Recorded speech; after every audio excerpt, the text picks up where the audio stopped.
Hi guys, welcome to the Uncovered Podcast. I'm your host, Rachel Imani, and today we have a very special guest.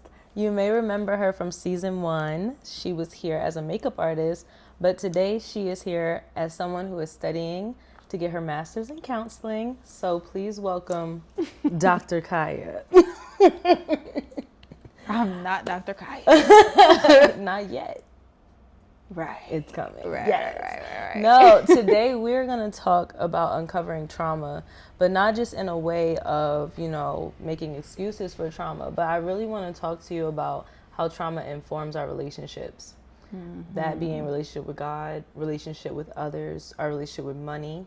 Okay. Because I think I've seen it in my life. Mm-hmm. And so Same. I just want to know, I want to know the science behind it. Like, what is the study behind how our trauma affects us? Okay, so I guess I can start with saying what got me into counseling, because it's something that kind of came to me. I didn't really go to it. I thought I was going to be a lawyer. The most successful people in my family are lawyers, so I was like, I'm gonna just do what they did. As I went through college, I realized that I kept ending up in positions of counselor, like mediator, counselor, and I'm just like, I've always felt drawn to it, but I've always felt like it's too much of an emotional weight. But I say all that to say, when I was in college, I found myself unpacking a lot of my own trauma. Got it. Because it was the first time I was away from my parents and out of their home and seeing things from a broader perspective. And I'm like, oh, that wasn't okay. Or like, that's something I thought was normal, but that's not normal.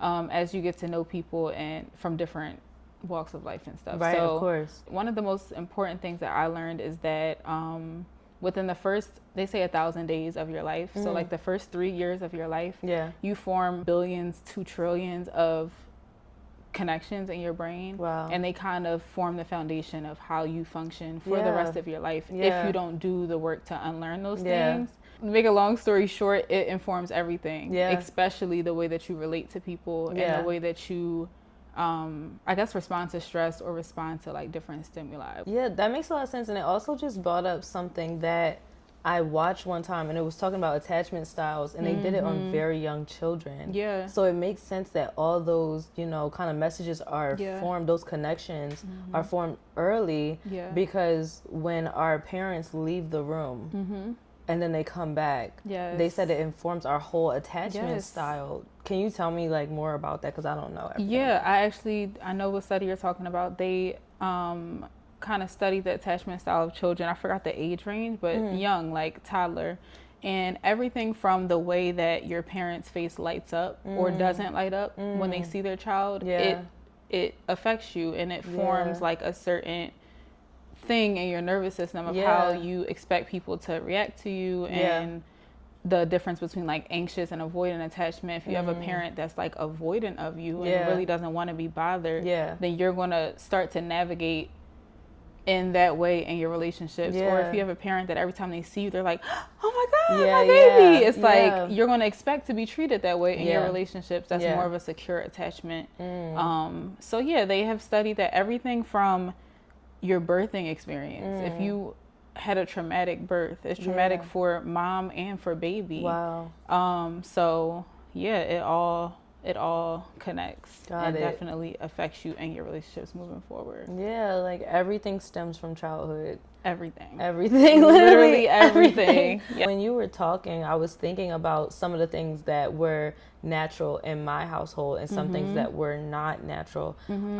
One thing in my house that I'm grateful for is that there wasn't a lot of yelling. So I find that now that I'm older, if I'm around a lot of yelling, I get very overstimulated. And so yelling is just something I'm not comfortable with. I'm not used to it. If someone was to yell at me, my reaction would be to shut down. And so it makes sense that like in my childhood, since I didn't experience that often, I don't know how to respond to that. And that also goes into, it's like you could have two people that grow up in the same household and have two completely different experiences and react differently to how they grew up. So I grew up in a very chaotic household, but I have a similar reaction to it now as an adult. I'm very like, if I'm home alone, it's quiet. Yes. Like, it might be a little background music, but I like silence for the most part. I drive a lot in silence. Like, I try to stay away from a lot of, like, chaos. I can be loud and crazy myself. Same. But, like, for the most part, it does overstimulate me. But that's because I feel like I had an overload of it growing up. Yeah. But it's all how we all react differently to things, too. And one thing that, it's like you have two siblings. One person could have looked at this part as traumatic, and the other person could have looked at something completely different. That makes a lot of sense. As being traumatic. Yeah, I definitely noticed that with my sisters, and also that's so interesting. Me being the only like child that is affectionate. I realized in my household, my sister made this joke one time. She was like, "Let me give you a hug. I know you like those things," and I'm like, "Whoa, yes." She's like, "Bring it in." Right, but it's funny because it really is informed by my family's trauma, in that even my dad said that his dad never hugged him. And so what he translated that as is, I'm always going to hug my children. Yeah. So I got the affectionate part from my dad. But then my mom, because she's not as physically affectionate, I think I communicated that as like, you don't love me as rejection. much. Yeah, for sure. That's real. Definitely rejection. That's so real. Yeah. Yeah, we experience things differently. Like, I guess that's genetic. Yeah. Because it's not, you can't say it's nature, because it's like we grew up in the same household. Right. So why do I feel so hurt? You see siblings, it's like one of them completely resents the parent, and then the other one is like this with them. Yeah. So they had two different experiences of the same person. It's so good that you bring that up. And speaking about parents, I know that my relationship with my dad really affects my relationship with God. And so a lot of things that I learned from my relationship with my dad, I applied to my relationship with God. Because I only knew a father as one thing. And so for me, it's kind of hard to see God as reliable and as someone who won't disappoint me because of the disappointments I faced with my earthly father. I just want to know if you've related to that or if you ever felt that way. Definitely. That gave me chills when you said that. I was like, ooh. Girl. Father issues. That's so interesting. Yes. No, for sure. I guess it goes back to like attachment style and how you were conditioned to expect people to show up for you, especially in response to your needs, because we go to God with our needs and we pray. But I think depending on how you were brought up and what you were taught, your heart posture is different. Like, you might go to God like expectant, or you might go to God like, I know you're not going to do this for me. Like, why would you do this for me? Or I don't deserve this. Or and I definitely think that does stem not just from your relationship with your father, but I guess your parents in general, your providers, your first providers, and protectors. Like, how do I get to know God as a provider if I didn't experience that? And then when I became so self-sufficient, it was like I had to learn to depend. And I experienced that in my friendships and relationships, because the hyper independence was like crazy. No, that's real. Especially growing up with a single mom. It was like, I can do it. I might let you do it. I think I'm at a point where I'm like, I'll let you do it, but I could do it. No, you're like, I'm gonna let you know I could have did this. I can move this couch by myself, but no, for sure. I'm struggling with that. Like, I think I had the opposite experience. Wow, I had a single mom. Shout out to my mom. Shout out to Cheryl. Shout out to Cheryl. So I had a single mom, but I don't feel like she was hyper independent. Oh, wow. Like, she was single, but it was kind of a unique experience of like my dad was still providing for her, but they weren't together. So I feel like it was the opposite, kind of like more of an expectant thing. And I think when I finally did come to God, it was kind of like, I think I'm more needy than hyper independent. I think I am independent, but in my heart, I don't feel like I don't need nobody. I feel like I really need somebody. I really need all or of something. Y'all. Like, I need, like, that's how I feel. So it's kind of like, I guess, experiencing the same thing in two different ways. And like resenting being independent versus having pride in being independent. I think that with us, because we're friends, I get to watch you. And so something that I admire about you that I struggle with is asking people for things or asking for help. Like, we'll be out and you'll be like, can I get over there or can I park? Can you actually like, and you'll be very comfortable to ask like, can I get a tour? Like, and I'm like, I'm not going to ask for too much. Like, I kind of come into things like, I can't ask for what I need. And so I realize when I see people around me who are comfortable asking for things, I'm like, oh, she just asked the man to move his car and he did it. No, for sure. Definitely move the car.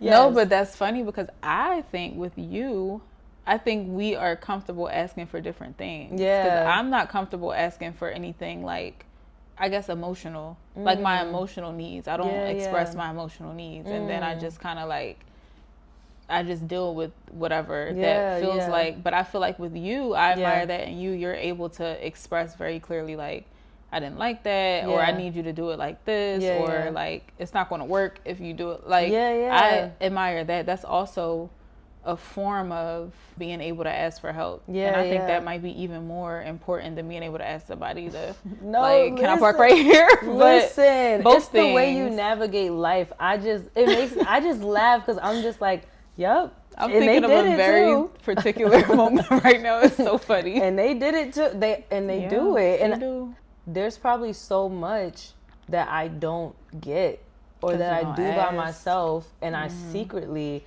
have to deal with whatever it costs me because I don't know how to ask like, hey, I actually do need this. Can you come do it for me? That's crazy. And I feel the same way about emotional needs. Wow. I feel like I could get a lot more out of people if I would just ask. It's really wild. I think where it stems from for me is that in my household, my mom was very open door, open book. It was like, it was 3 girls and she was very like, I'd rather you tell me. Yeah. So I could tell her anything. And we also process things like, oh, I think such and such is your favorite kid. And also the hard conversation. Yes, and she would be able to express, well, it's not that they're my favorite, but I do understand them better because they're more like me. Yeah. And so I was able to have those conversations in my house.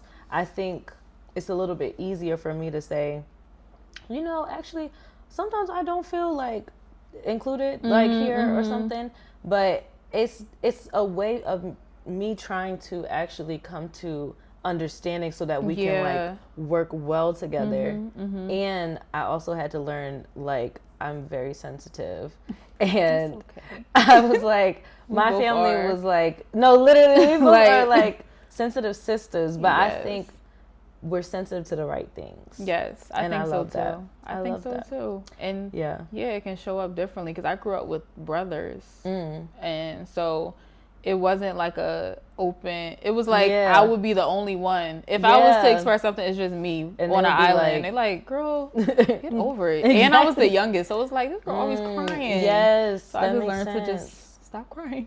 Oh,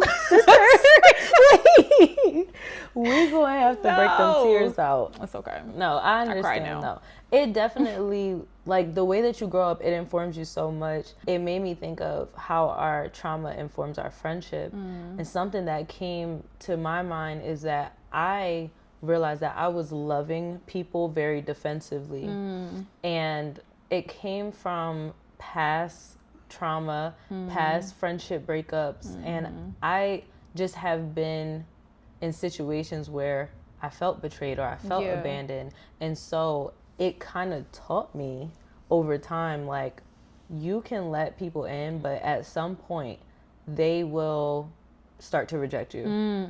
And so it made me feel like it's safer for me to keep you at arm's distance. And there were only a few people who could get in to like that space with me where they have all of me. But I kind of kept people at a distance.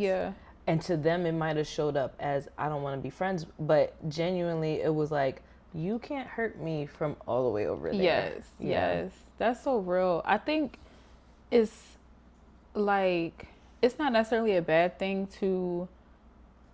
Well, you shouldn't love people defensively. I guess that's the opposite of what love is. No, for sure. Exactly. Like, biblically, Yeah, but it's like, I don't think there's anything wrong with like making somebody kind of have to earn that. you know, like Yeah. slowly, but it's all about the intention behind it. Yeah. Is it like, am I doing it because I'm afraid of getting hurt, or Yeah. am I doing it because I value myself Yeah. a lot, and I Yes. know what it takes for me to build myself back Yeah, up, for and sure. I really value genuine friendships. Yeah. A thing about being defensive or kind of building a fence or a wall up, Yeah. it's like you can't really block out the bad without blocking out the good. Seriously. You just blocking. You just everything. blocking It's just a everything. fence. Like, Yeah, and nothing's getting through. Exactly. If you keep people at a distance, you don't know what you're not reaping from Yes. that relationship. Yes. Like if you're protecting yourself from hurt, you're also protecting Yeah. yourself from a lot of good. Yeah, and people Yeah. get really offended when you like project negative intentions on them. Yeah. Like that can really destroy sure. a friendship before it even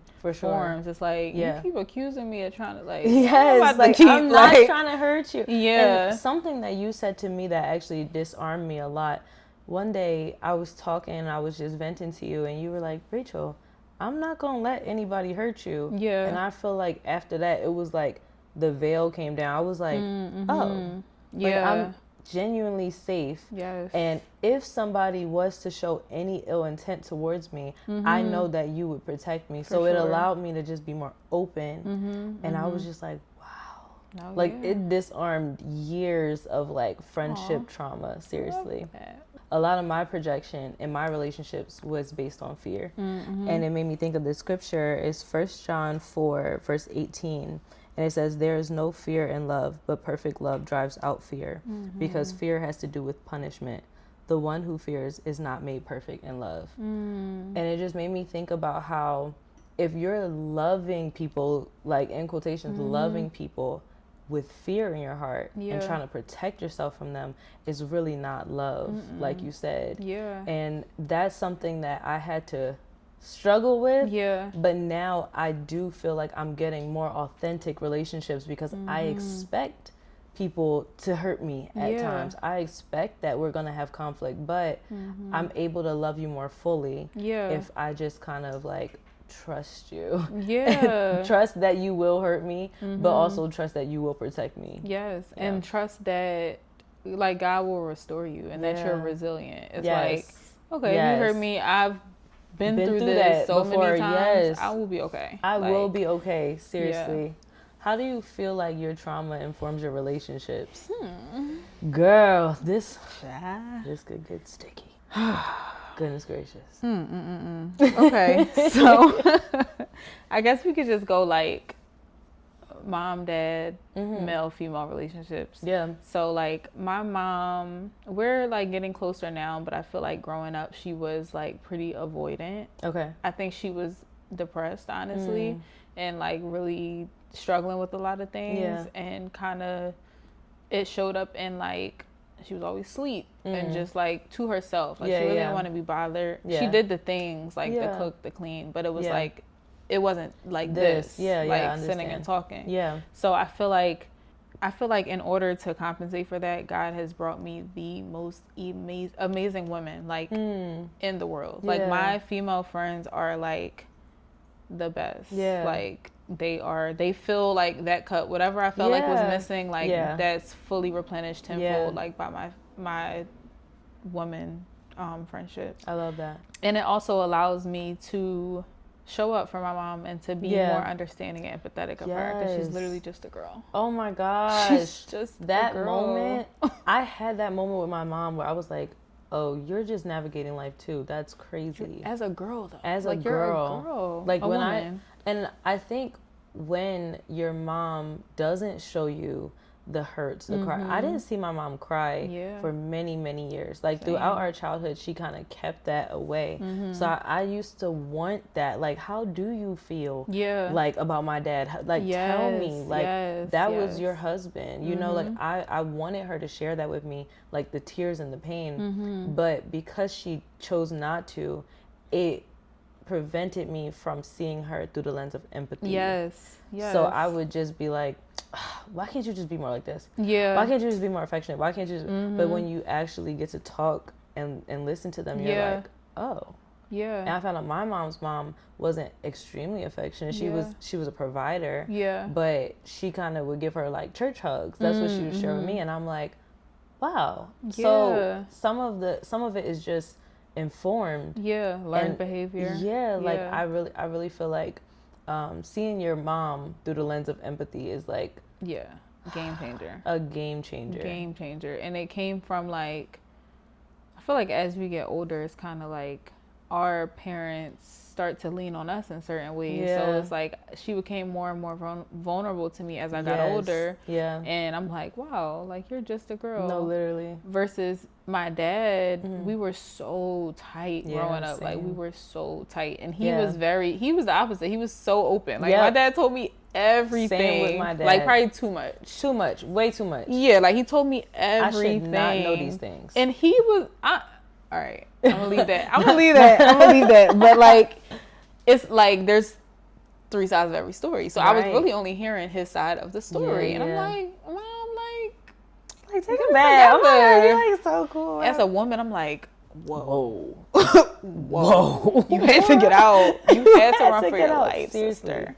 I think that from that relationship with my dad, but then because we were so close, when we did have issues, it was like devastating to me. And I think like that whatever like mistrust formed from those situations really affected the way that I looked at men, because I'm like, if this person that I revered so much can hurt me in this way, it's like none of y'all can be trusted. Seriously. Like, I think my relationship with my dad informed me that men won't always show up. And so I kind of got used to taking what I could get. A lot of times I wouldn't get to see my dad as much as I wanted to. And it was kind of like he would come when he could.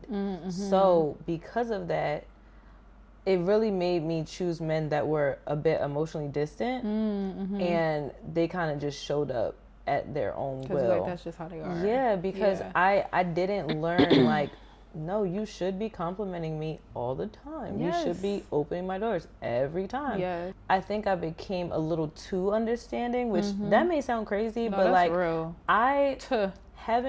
Seeing my dad's struggles, I just formed this compassion that I felt like was hurting me, because it was like, oh, he ain't got a job, but like he got heart. He funny. he funny. He keep me laughing. It's like, whoa, sister, no, that's not okay. But I think it's like, oh my gosh. Or if a guy didn't like talk to me as much or show up as much, or we're always around each other, I was like, I'm kind of used to that already. I'm used to living my own life, and my dad would pop in.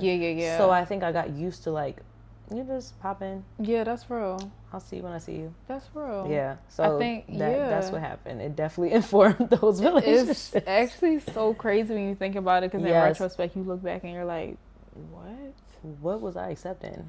There's some type of force in this world that wants you to repeat the cycle that you were born into. Absolutely. Like you will, if you're not conscious of it, and if you don't fight against it, you will choose a man just like your father, and you will have the same type of family dynamic, and you will have the same issues, and you will birth kids that will choose the same type of man that will have the same issues, and it will just go.